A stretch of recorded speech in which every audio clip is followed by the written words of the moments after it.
Hello, welcome to the Intimate Hour. Tonight's story is one that changed me forever. One of those nights where everything you thought you knew about someone, about yourself, shifts beneath your feet. This is the true, raw story of that night in New York, when I was alone with my roommate, and things went far beyond what either of us had expected. It's dark, it's intimate, it's suspenseful, and it has a happy ending. But the path to it? You'll just have to hear it to believe it. My name is Anya Mera. I was 26 when this happened. Fresh out of grad school, living in a 2-bedroom apartment on the Upper West Side of Manhattan.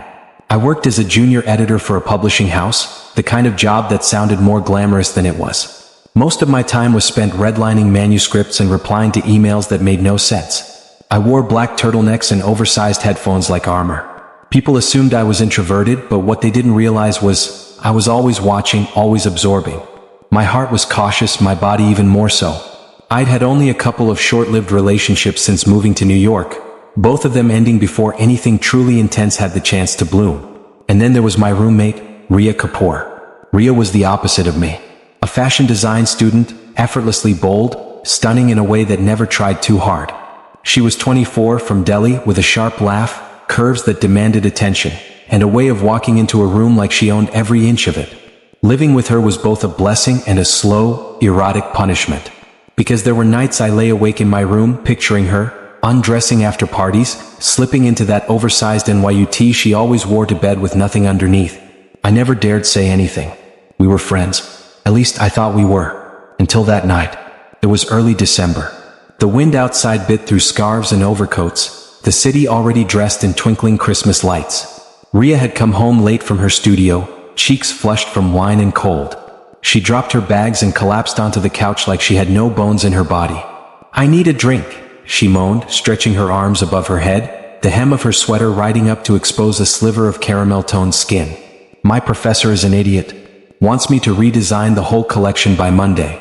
I poured her a glass of red from the bottle I had opened earlier and handed it to her. Our fingers brushed. Her touch lingered. Just a moment longer than it should have. "Thanks, babe," she murmured, taking a sip, then curling her legs under her. Her eyes were half-lidded, watching me. There was something about her that night, something slower, heavier. Like she had peeled off her usual armor and left it somewhere outside our apartment door. I sat across from her, trying to focus on the muted Netflix screen instead of the way her bare thigh peeked from under that same NYU shirt. The wine didn't help. It warmed me up and melted whatever restraint I'd been holding onto for months. I shouldn't have asked, but I did.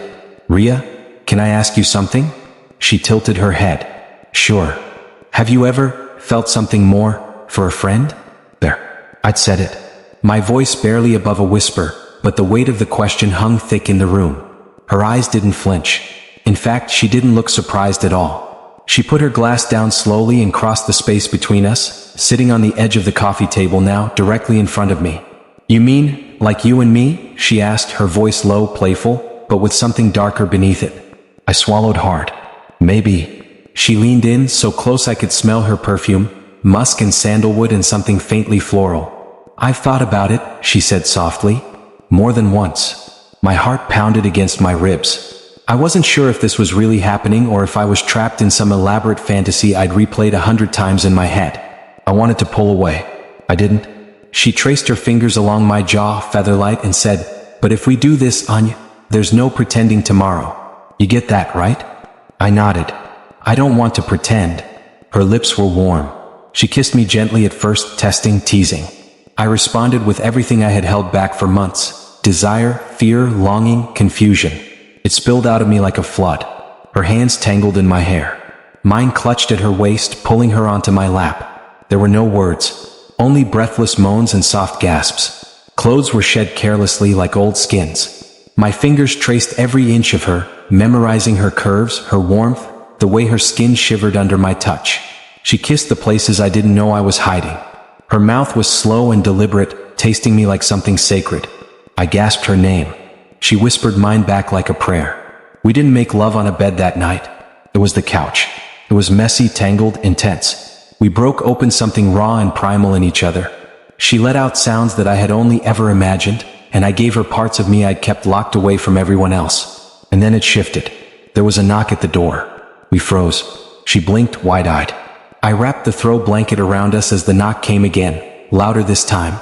It's probably the super, I whispered. But something felt off. It was almost midnight. Rhea stood slowly, slipping her shirt back on. Her cheeks were still flushed, lips slightly swollen.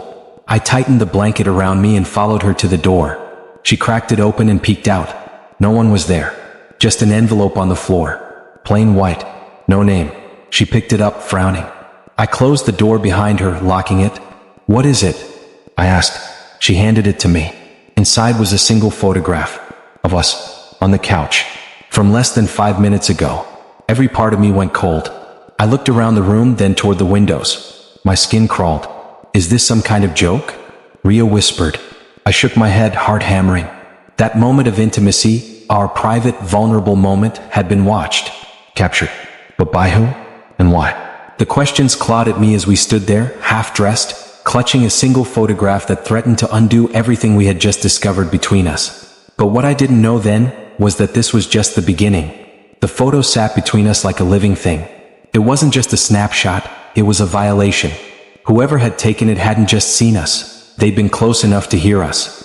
To watch our bodies entangle in ways we hadn't even admitted to ourselves until moments ago.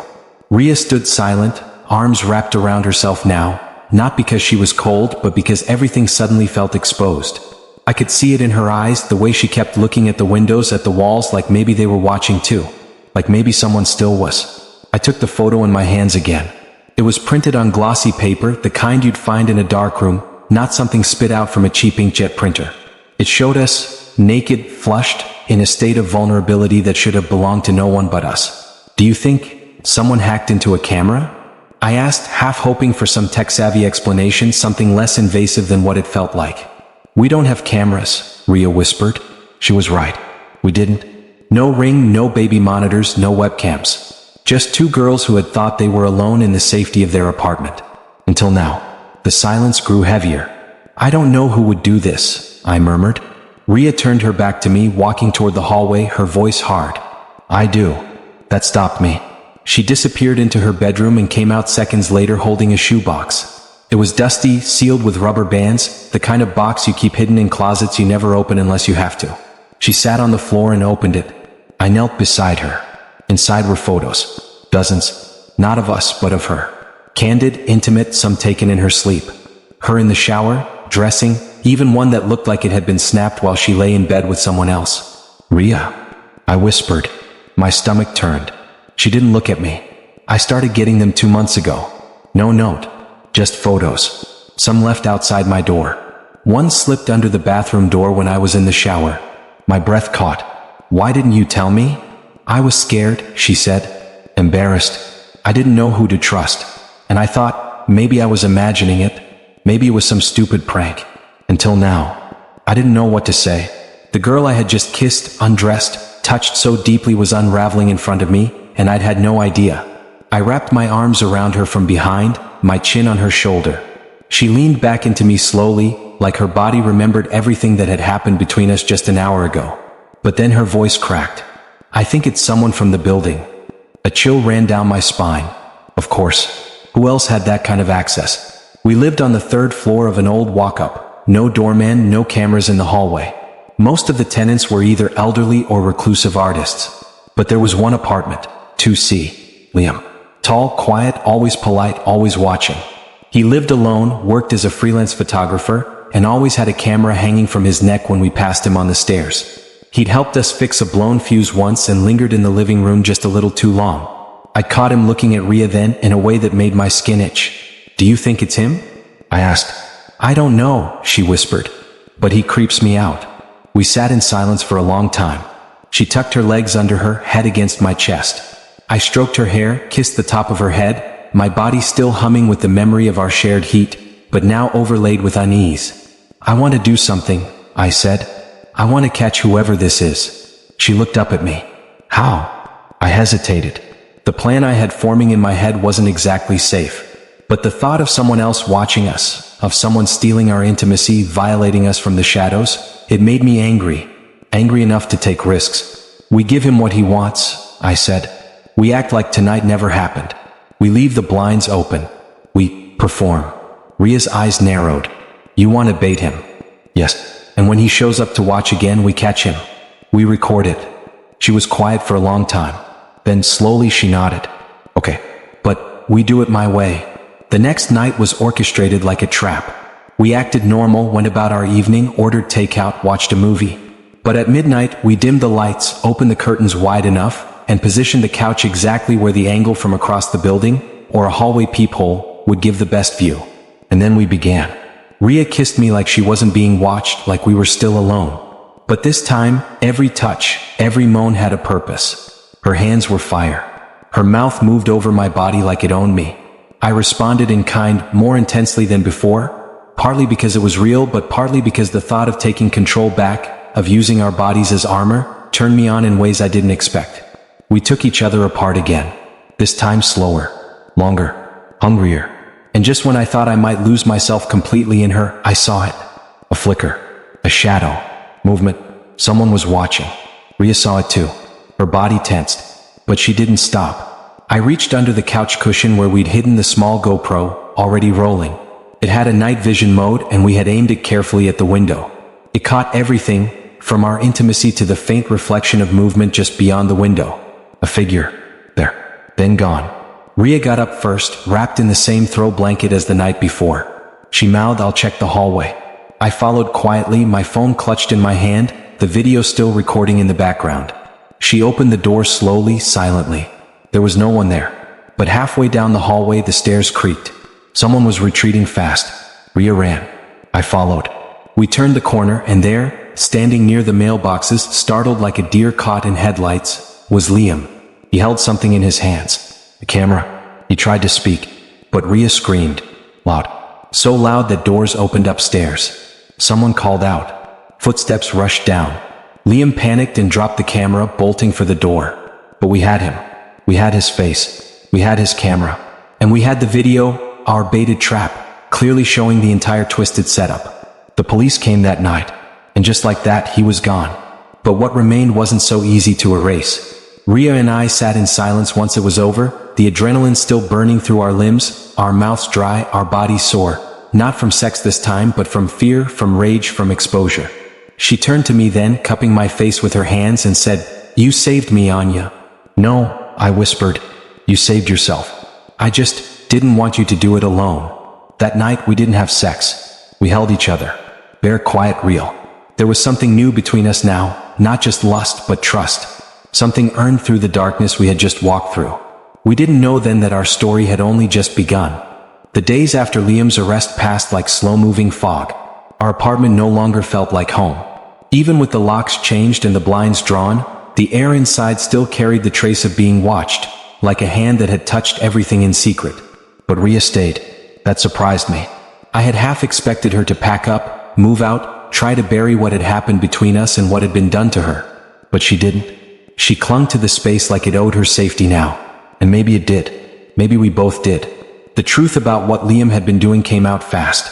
He had been living in 2C for over 3 years, and he had an obsession with capturing women in their most private moments. His apartment was a sick collection of photos, tapes, even hacked footage from nearby wireless devices. The police found a wall of pictures, some of them of Rhea, some of them of others, some of them years old. He had installed a pinhole camera in the hallway light fixture, pointed right at our apartment door. That's how he knew when we were alone. That's how he left the photographs without being caught. But the night we baited him, that was his mistake. Because that was the night we decided to stop being victims. The GoPro footage was undeniable. His face clear in the reflection. His camera clutched in his hands. His obsession caught on film just as clearly as we had been. He was going away. Still, the ache didn't fade overnight. Rhea had stopped designing. Her sketch pads remained closed. She slept late, drank more. Some nights she curled up beside me without a word, needing only silence and the safety of my arms. Other nights I heard her cry in the shower and pretend I didn't. I didn't push her, but it broke me. Because somewhere along the way I'd fallen for her. Not just for her laugh, her curves, or her kisses, but for the girl beneath the boldness. The one who had fought through fear with me.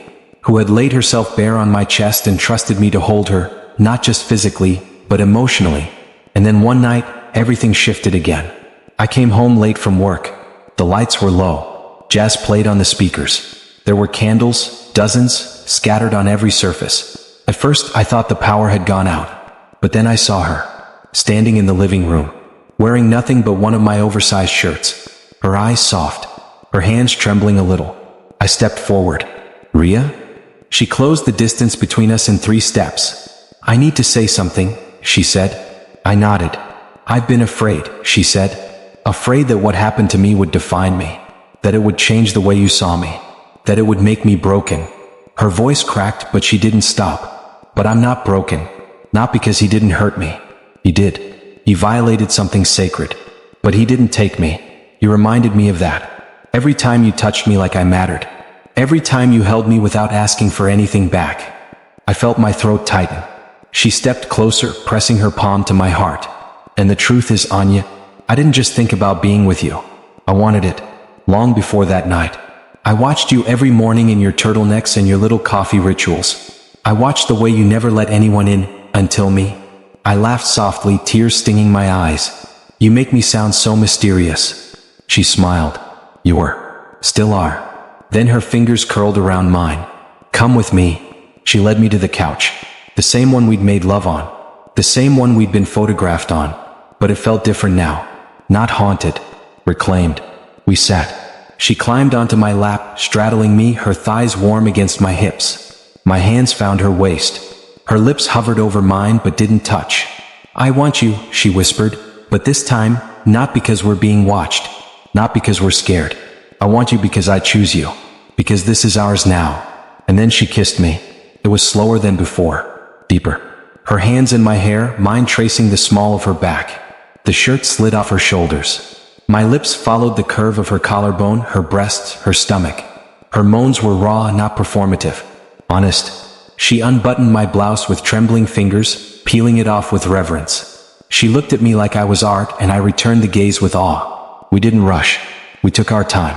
She laid me back and sank down on me with a sigh that echoed in my spine. Our bodies moved like waves, rhythmic, rising, crashing. Every kiss a confession. Every gasp a release. I whispered her name again and again. She cried out mine. And when it ended, we lay tangled, breathless, with our foreheads touching. She smiled against my cheek and whispered, "This is what it was always supposed to be." We didn't sleep that night. We stayed up talking, sharing stories we had never told anyone. Secrets, scars, dreams. She showed me the sketch she had started again, of us on the couch, fully clothed but unmistakably connected. The love was in the lines. And for the first time in weeks, she laughed. Really laughed. Weeks passed. Then months. Spring melted into summer. The court case against Liam progressed. Other victims came forward. Some even reached out to us to say thank you. To say our courage had helped them find their own. We moved to a new apartment together. Bigger, brighter, safer. With cameras we installed. Curtains we chose. A bedroom we no longer slept apart in. Ria returned to design school. I left the publishing house and started writing full-time, essays, stories, and eventually a piece about us. Not the dark parts, but the light that came after. Because what we had wasn't built from fear. It was built from the night everything almost fell apart, and didn't. Because we were stronger than what tried to break us. Because love, real love, isn't just soft sheets and kisses. It's also standing beside someone when the whole world watches you fall apart, and helping them build again. Thank you for joining us on the Intimate Hour. If this story touched you, share it with someone who believes in love rising from the dark. More stories await. Until next time, stay close, stay safe, and stay intimate.